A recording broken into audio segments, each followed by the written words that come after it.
Oi, gente, tudo bem? Começando mais uma entrevista da série de entrevistas do Diário do Rio com candidatos às eleições desse ano. E hoje recebendo aqui enfermeira Rejane Almeida, como está escrito ali embaixo no nome dela, candidata a deputada estadual pelo Rio de Janeiro.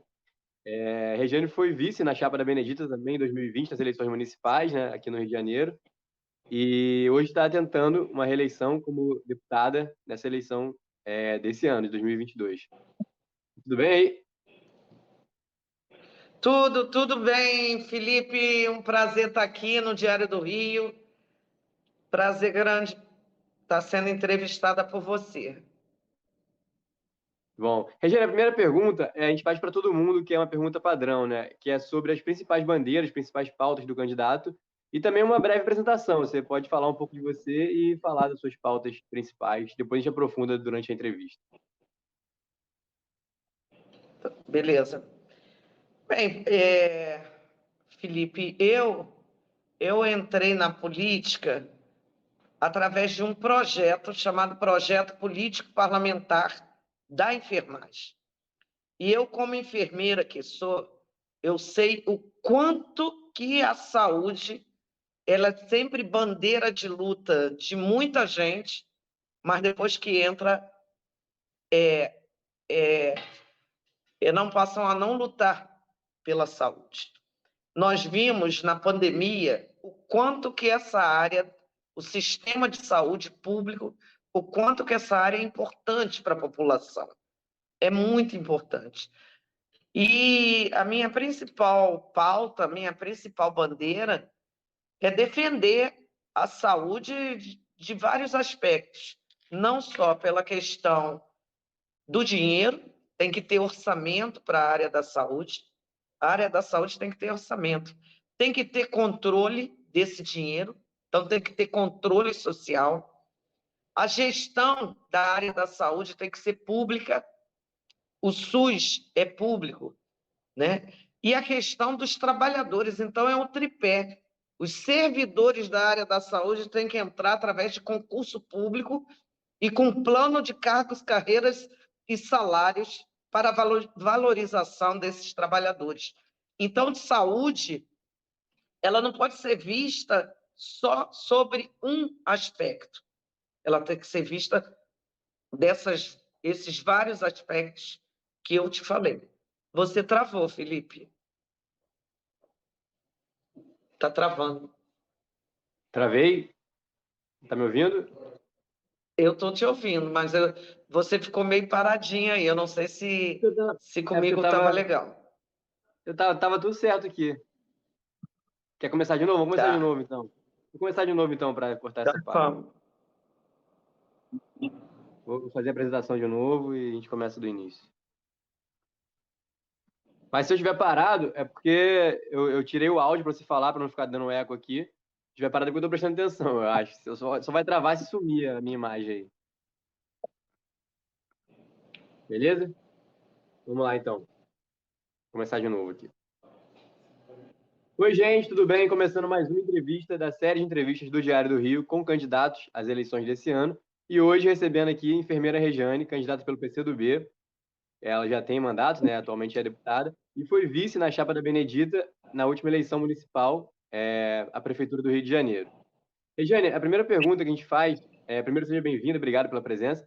A primeira pergunta que a gente sempre faz para todos os candidatos que vêm aqui é sobre as principais bandeiras, principais pautas, ideias, e também uma breve apresentação da trajetória política para depois a gente aprofundar ao longo da entrevista. Então, você pode começar falando um pouco das suas bandeiras e de como você chegou até aqui na sua estrada na política. Bem, eu que agradeço, Felipe, a entrevista, né? Para mim é um prazer estar aqui no Diário do Rio. Eu sou enfermeira de formação, escola de enfermagem na Neri, fui sindicalista e uma ferrenha defensora da saúde e dos trabalhadores da área da saúde. Então, a minha principal pauta de luta sempre foi o SUS, né? O Sistema Único de Saúde. E esse Sistema Único de Saúde, Felipe, ele tem que ser visto sobre vários aspectos. Não é só a pontinha que é o atendimento à população. Para esse sistema funcionar, ele precisa ter orçamento, né? Um orçamento adequado, da onde vem o recurso para o Sistema Único de Saúde. A gente precisa ter a gestão dele pública e não através de organizações sociais, que é um antro de desvio de dinheiro, de corrupção. A gente precisa ter um controle social que precisa ser feito pela população, controlando se esse atendimento está adequado, se não está, né? E os trabalhadores da saúde, eles têm que entrar por concurso público. Eles precisam ter um plano de carreiras e salários para a valorização desses trabalhadores. E não através do contrato temporário, da indicação política, porque senão viram um cabide de emprego para políticos, né, em época eleitoral. Então, eu defendo a saúde sobre esses aspectos e acho que, se esse sistema melhorar, a gente evita o que a gente está vendo aí. Mulheres parindo na rua, né? Fila de CIGEG pela internet, né? A fila acabou presencial, mas dentro do sistema aqui ela funciona, né? Ela está lá. Então, a população não tem acesso. E a população viu, todo mundo verificou a necessidade desse sistema funcionar, porque foi esse sistema que salvou a vida das pessoas durante o Covid. Então, eu defendo o SUS. Saúde, em primeiro lugar, para mim, é a minha pauta. Uma outra pergunta padrão que a gente faz é sobre a avaliação do candidato em relação ao legislativo brasileiro e fluminense, no caso do Rio de Janeiro. Se o candidato considera que melhorou, piorou, qual é a sua avaliação em relação às câmaras e à LERJ, no caso da Assembleia do Rio de Janeiro? Se você acha que quem entrou nas últimas eleições ajudou a piorar ou a melhorar esse sistema e uma consideração geral. Você entrou, você é um caso que entrou, mas você pode fazer essa avaliação também. Em relação aos outros, né? Tá. Eu estou no meu terceiro mandato e acho que mandato eletivo não é um espaço para você se perpetuar. Eu não acho que esteja correto. Eu já tenho 3 e aquilo ali é a minha representação, né? O povo me elegeu para representá-los e não o meu emprego, o meu trabalho. Por isso que eu não tenho problema nenhum, né, de pleitear outro espaço e deixar a cadeira para que venham pessoas com a mesma ética, com o mesmo compromisso que eu tenho.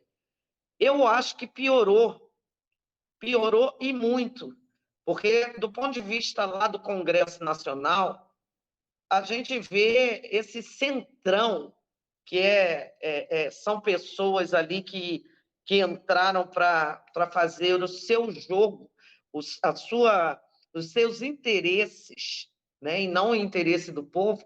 A gente viu esse centrão agora trabalhar com orçamento escondido, né? O orçamento privado, não, orçamento privado não, orçamento secreto.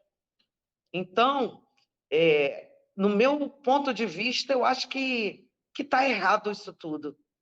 Eu acho que as pessoas têm que entrar e representar a população, não é representar um segmento. O problema que está é que as pessoas acham que tem que entrar e representar o segmento religioso, por exemplo, ou um só, né? Os evangélicos, ou os católicos, ou povo de matriz africana. Não, você tem que entrar e representar todos. Afinal de contas, você é representante do povo. Então, do meu ponto de vista, está errado isso, está piorando essa representação política. Essa representação política precisa ter mais debates com a sociedade, precisa ter espaço para debater e para enfrentar os grandes problemas que existem, né? também para o nosso Estado em relação às políticas públicas que o povo precisa, que é saúde, em primeiro lugar, mas educação, precisa ter orçamento para as universidades, precisa ter transporte público, né? Eu estou na CPI dos trens e aquilo ali é uma vergonha, você ter o transporte público do jeito que é oferecido à nossa população aqui no Rio de Janeiro.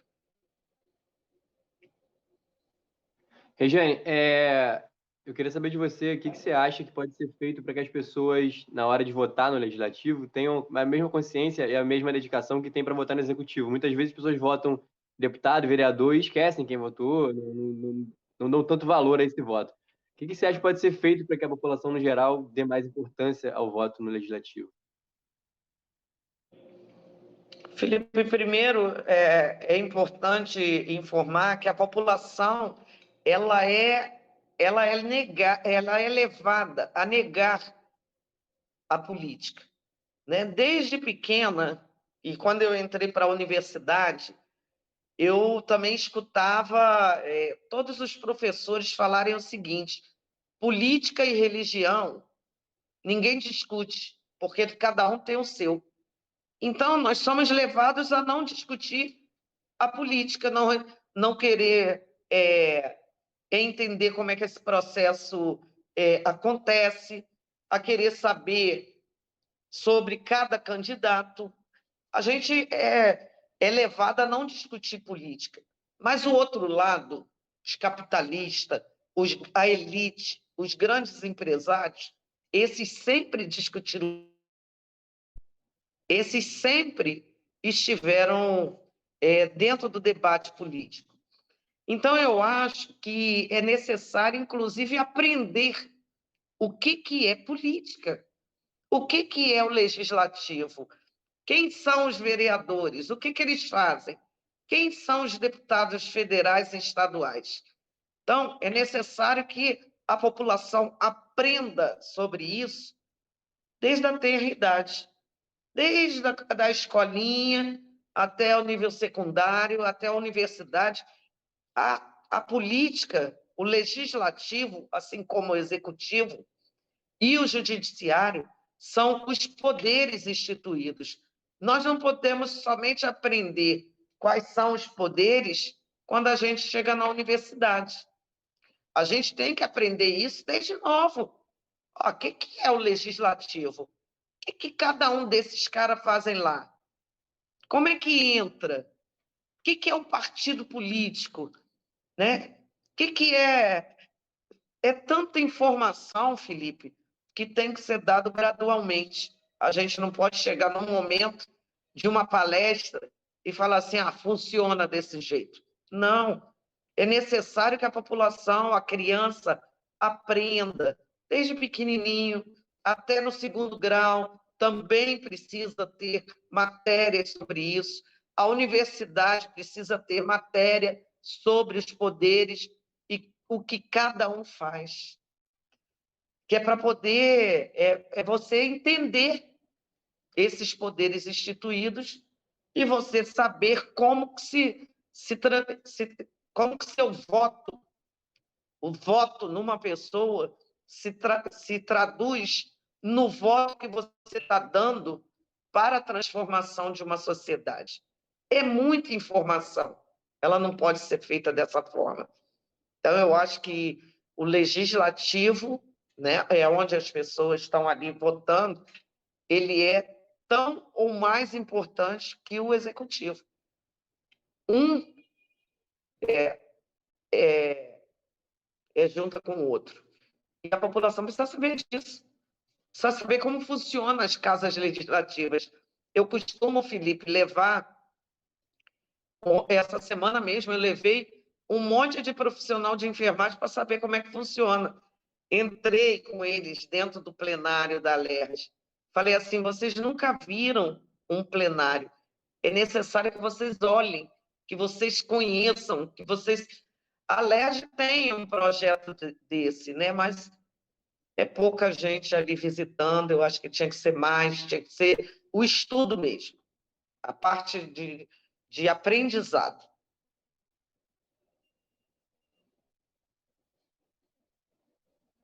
Regiane, eu queria. Oi? Agora vamos entrar na questão agora do atual cenário brasileiro político, né?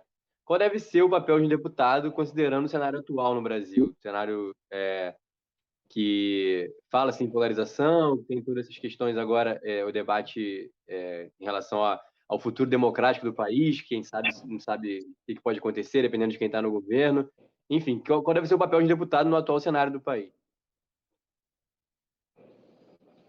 Olha, Felipe, o meu papel sempre foi a defesa do povo mais pobre, né? Eu entendo que a nossa população, o nosso sistema político e social, ele é muito desigual. É muito desigual. Eu acho que não teria necessidade de ser tão... O capitalismo aqui no Brasil ser tão perverso, ser tão selvagem. Então, o meu papel nessa polarização, eu acredito que a gente tem que diminuir as desigualdades, diminuir a fome, atuar para que esta população consiga estudar, atuar para que a gente diminua a violência que existe. Eu não concordo, sabe? Eu acho assim, como é que entra a droga na favela? Como é que entra as armas na favela? Porque para entrar ali já entrou no país. Então, sabe, tem coisas que a gente trabalha para que essa questão social ela diminua. A gente precisa ter mais inclusão social. A gente precisa ter mais pessoas tendo condição de estudar, de trabalhar, de ter saúde, de ter uma habitação. Até porque eu acredito que tudo isso é que leva à saúde. A saúde não é a ausência da doença. A saúde são condicionantes. Então, você tem que ter trabalho, você tem que ter educação, você tem que ter saneamento básico, você tem que ter habitação, você tem que ter condição de vida. E essa condição de vida é que você tem saúde. Precisa de cultura. A população não tem cultura. Então, é essa polarização, é isso que eu acredito e é isso que eu defendo, a saúde vista sobre os aspectos que estão lá na Constituição. Não é só ausência de doença. São condicionantes sociais que levam a pessoa a ter saúde. E está faltando muito condicionante. E a polarização, ela leva para você ter uma perspectiva, né, do país sair desse mapa da fome, de você voltar de novo a ter as pessoas cursando uma universidade, pessoas negras, mulheres negras, cursando uma universidade, andando de avião, podendo viajar, podendo ter cultura. Então, essa polarização, ela tem lado, né? E é o lado da defesa do nosso povo. Agora eu quero te perguntar sobre as suas pautas, né? A sua principal bandeira, já falou bastante, mas vamos entrar em temas, né, nos detalhes agora. Como você disse no início da conversa, que da entrevista, os enfermeiros e enfermeiras foram muito importantes durante a pandemia, né? No momento mais crítico de pandemia, e até no momento mais tranquilo, mas foram fundamentais. O que você tem de ideia, de proposta para melhorar ainda mais, ou melhorar as condições de trabalho desses profissionais dessa classe no Rio de Janeiro? Olha, em termos da minha pauta, né, geral, eu defendo, além de defender a saúde, em primeiro lugar, eu defendo o trabalho.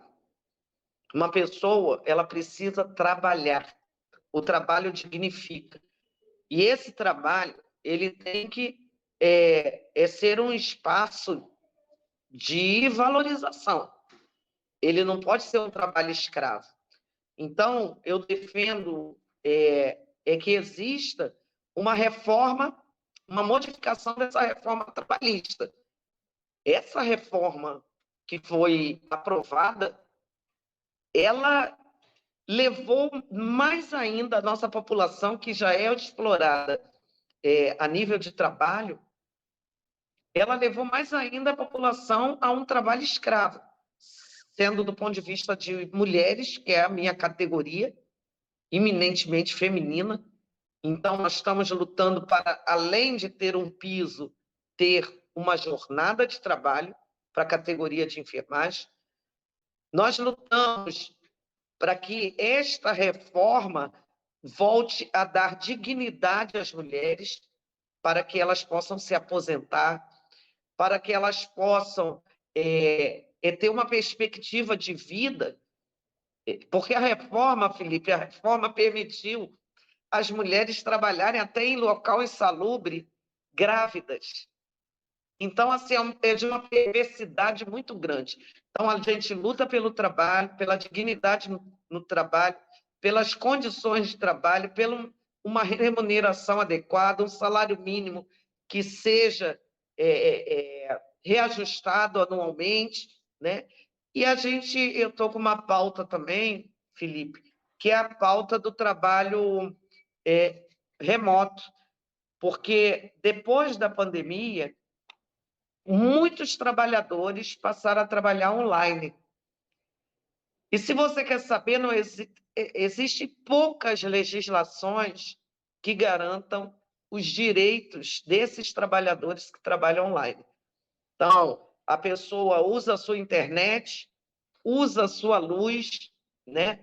Ela passa a não ter direito a horário de almoço, essas garantias que existiam na CLT, e que essas garantias precisam ser revistas no trabalho remoto e no trabalho online. A gente precisa ter legislações que falem sobre isso, que amarrem, para que a gente não seja tão explorada, e as mulheres, principalmente, tão exploradas do jeito que está acontecendo com esse trabalho remoto. Então, saúde, trabalho e a questão do trabalho remoto é pauta que eu vou levar para a LERJ. Desculpe, para a Câmara de Deputados. Regiane, você falou do piso, né, e da jornada de trabalho dos enfermeiros. Eu queria que você detalhasse mais, que falasse um pouco mais dessa ideia, aprofundasse mais os valores do piso que você pensa, a quantidade dessa jornada de trabalho, que você detalhasse mais. Porque é importante, né, é uma classe que precisa de mais direitos e mais apoio. Então, eu luto por piso e jornada de trabalho a minha vida inteira, né? Como eu falei, eu entrei no parlamento através de um projeto chamado Projeto Político Parlamentar da Enfermagem. Nós pedimos voto e eu botei o nome de enfermeira Rejane para lutar por essa categoria. Talvez eu seja a única deputada, né? E fui a única a entrar com esse nome de enfermeira, porque muitos médicos botam o doutor na frente. E quando eu fui botar o enfermeira, eu fui já discriminada desde o começo, só por botar o enfermeira. Então, eu entrei por essa categoria. Nós temos uma luta de anos, que até começou pelas mais antigas que eu, né? Mas que depois que eu me formei, durante a minha formação, eu já lutava pelo piso e jornada, que é uma categoria de mulheres, é uma categoria que tem um recorte de raça, somos negros e negras, e é a categoria que tem um recorte social, somos da classe média para baixo. Então, foi o que me levou ao parlamento. E o piso salarial é um direito de qualquer classe trabalhadora. Piso e jornada. Os médicos têm piso e jornada de trabalho desde 1961. Desde 1961. No entanto, o piso dos médicos, que é 3 salários mínimos e meio, as pessoas, os empresários da área da saúde, não se fixam nesse piso. Eles pagam muito mais ao médico. E todos os profissionais da área da saúde são fundamentais. Não é só a categoria médica. né? Não tem nada contra os médicos, eles que defendam a sua categoria. O problema é a enfermagem, que são mais de 2 milhões de trabalhadores e não têm conhecimento ou não querem enxergar que a política é importante, que é o que você falou lá na frente. Então, nós defendemos o piso salarial, conseguimos arrancar esse piso, né, de Brasília, primeiro aprovado no Senado, depois aprovado na Câmara de Deputados, sancionados pelo presidente da República. Foi uma luta, porque a enfermagem acordou. Depois que a enfermagem conseguiu mostrar para o mundo a importância do seu trabalho, afinal de contas, a enfermagem vacinou o mundo inteiro, Felipe. Nós salvamos o mundo. Nós salvamos o mundo. Quem vacinou? Todo o mundo. Não é Brasil, não. Não é o Rio de Janeiro, não. O mundo inteiro passou pelas mãos dos trabalhadores de enfermagem. Depois disso, a enfermagem se uniu para conquistar direitos, que a gente não quer só o aplauso. O reconhecimento que a gente quer é piso e jornada de trabalho. Então, o piso não vai quebrar hospital nenhum. Não vai quebrar. O piso não vai quebrar nenhum orçamento de prefeitura nenhuma. Isso é balela, né? Até porque ninguém vai lá questionar qual é o lucro desses hospitais privados. Ninguém questiona. Ninguém nunca pediu a planilha de custo dos hospitais privados para ver o lucro que eles têm. Durante a pandemia, foi a área que mais lucrou foram os hospitais privados e as farmácias. Mas até então ninguém questionou qual é o tamanho desse lucro. Por isso que é importante, porque tem vários locais que até já pagam esse piso. Em relação à rede pública, tem que se colocar no orçamento, né? Tem que se colocar no orçamento. Tem municípios, Felipe, que já pagam esse piso. Valença, Vassouras, aqui no Rio, anunciou já para tudo quanto é lugar que está pagando o piso da enfermagem. Sabe por quê? Porque já pagava. Porque já pagava. Tem muitos municípios que já pagam esse piso. Então, é um direito de uma categoria que salva vidas, que faz o SUS funcionar, né? que atende na área de pediatria, na área da mulher, todos os programas de saúde, tuberculose, hanseníase, é programa da mulher, é vacinação, é cirurgia, é transplante, é esterilização, todos os serviços contam com a participação dos profissionais de enfermagem. Todos. Então, a gente acha justo que essa categoria de mulheres não seja tão explorada como ela é explorada atualmente. A gente precisa de um piso salarial. Regiane, você falou no início da conversa também sobre as OS, né? Que é um modelo que está presente no Rio de Janeiro. E qual a solução, qual a alternativa para romper com esse modelo e ter um novo formato para essa área? Você tem alguma proposta? Na realidade, as OS estão, graças a Deus, com seus dias contados, porque tem uma lei já aprovada na LERT que as OS só têm contrato de gestão com as prefeituras e o Estado, aqui no Rio de Janeiro, até o ano de 2023. Depois, graças a Deus, não tem que ter mais organizações sociais. Um antro de corrupção. Aliás, foi através dessas organizações sociais, dos hospitais de campanha, os 7 hospitais que deveriam ser erguidos, foi que nós afastamos primeiro o governador e depois ele foi cassado. por conta dessa relação promíscua que existe com as organizações sociais. Então, tem que acabar. A forma, Felipe, é concurso público. Desde a Constituição, estava lá escrito que se serviço é público, há que se ter concurso público para que os seus trabalhadores adentrem nessa área da saúde e prestem seu serviço, né? Então, nós temos que reaver o concurso público, porque é a melhor forma, que o gestor, ele passa. O gestor, ele passa. O governador, o prefeito, e a gente não pode ficar na mão desses gestores. Nós somos servidores.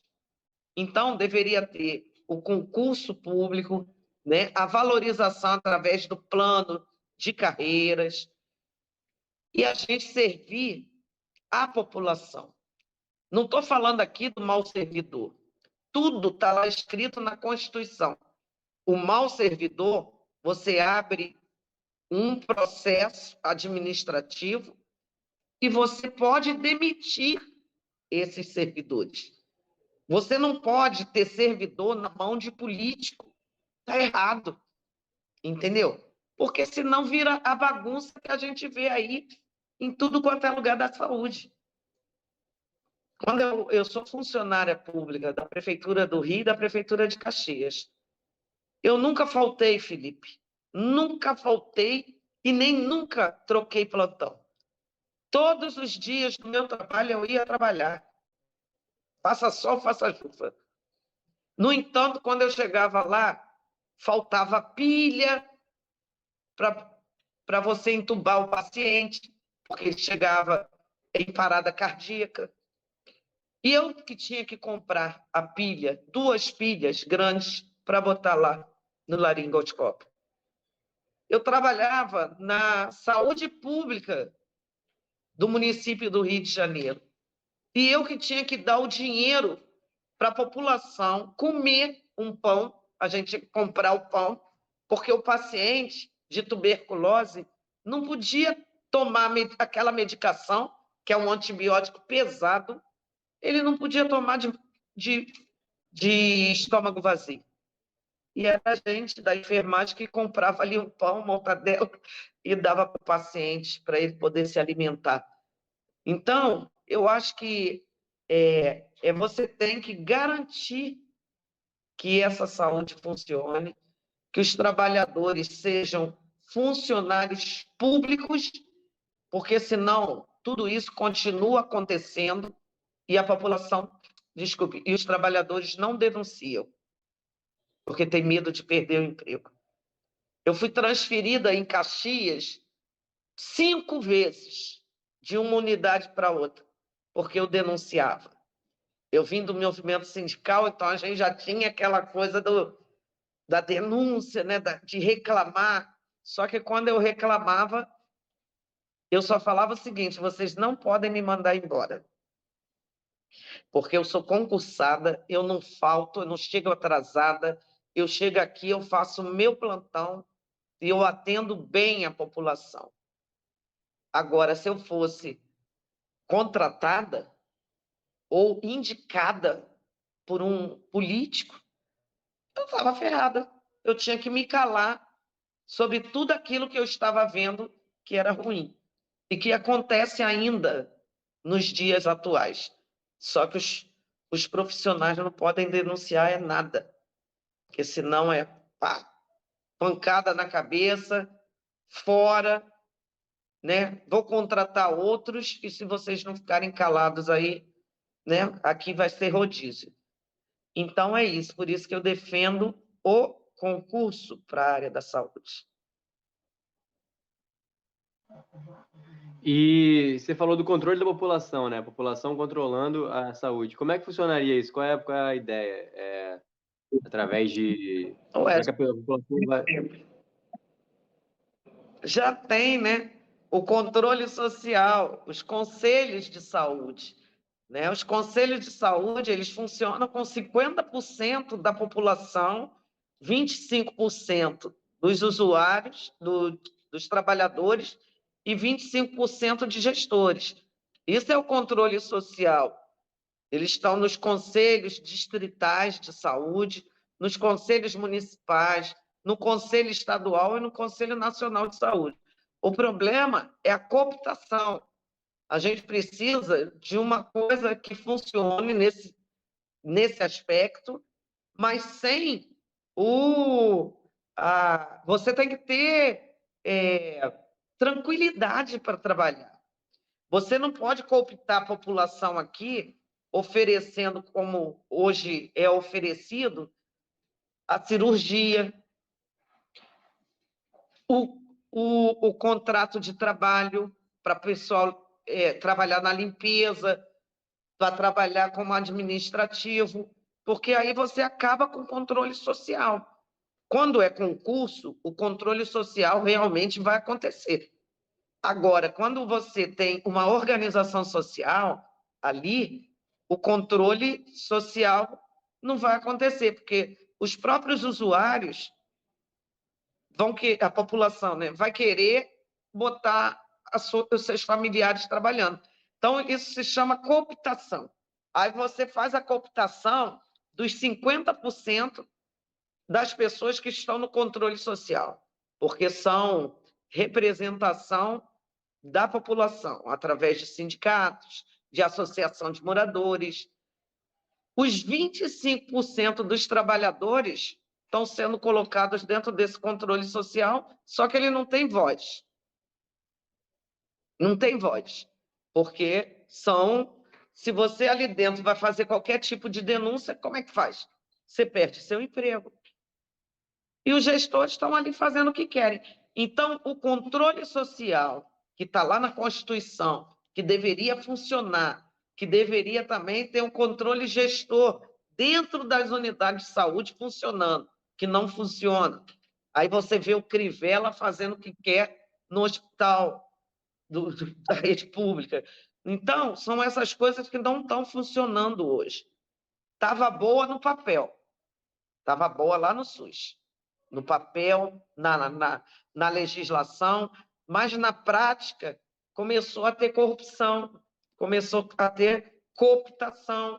Então, nós temos que rever isso tudo e botar no eixo novamente, né? Com mais controle, com mais rigidez. As pessoas que estiverem lá não podem ter parentes, não pode nem ter, né, esse espaço para entrar através da janela. Por isso que eu defendo o concurso. Porque se você não entra pela janela, esse controle social aqui volta a funcionar.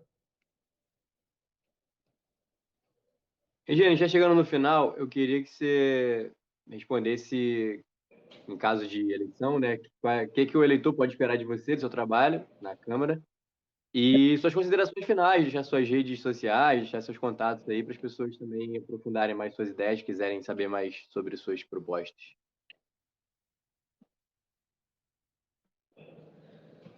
Felipe, eu acho que as pessoas, eu tenho já 3 mandatos. Então, as pessoas podem saber quem sou eu.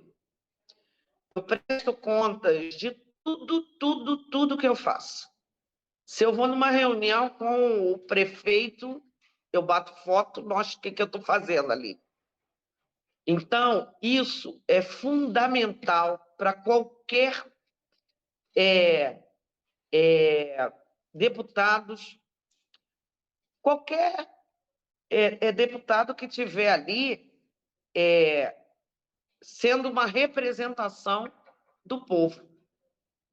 Então, eu presto conta de tudo que eu faço, tudo. E é isso que a população precisa cobrar dos seus vereadores, dos seus deputados estadual, federal, dos senadores.